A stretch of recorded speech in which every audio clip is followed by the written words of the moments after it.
Politicians aren't the only ones upset with the response to the Bay oil spill. Many volunteers voiced their frustration after they say they were put on hold when they tried to help. But now, Kron4's Conley tells us how volunteers are now getting their pass to lend a helping hand. So now I am no longer an unofficial volunteer. I'm now an official volunteer. This is Byron Cleary. We first met Byron on Friday at Baker Beach. He's part of a group of volunteers who were so frustrated they decided to sneak onto the closed beach to pick up oil themselves.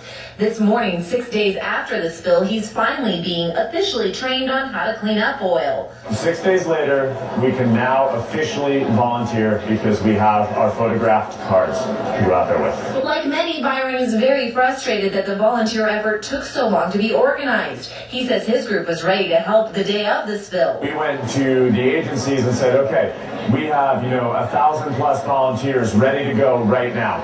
Where do you want them? What do you want us to do? And they said, well, you got to hold off, and just call this phone number. That call came today. The San Francisco Department of Emergency Management put on this training. Volunteers were taught how to safely clean up and dispose of the oil. They were given protection gear and sent for the city worker trained in hazmat to Ocean Beach, where they were able to clean up oil.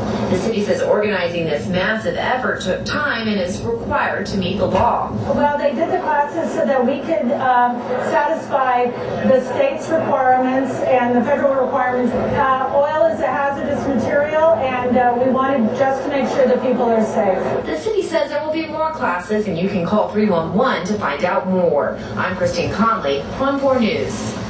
Here's the very latest on the Bay oil spill. More than 1,500 people are working on the spill. 375 of them are Coast Guard personnel. 34 skimmers are on the water, but they aren't picking up much because the remaining oil is just the sheen at this point. 18 fishing boats are also helping with this cleanup. So far, 12,270 gallons of oil have been recovered. Cleanup efforts are now moving from on-water to shoreline operations. That means cleaning the shore is now priority one.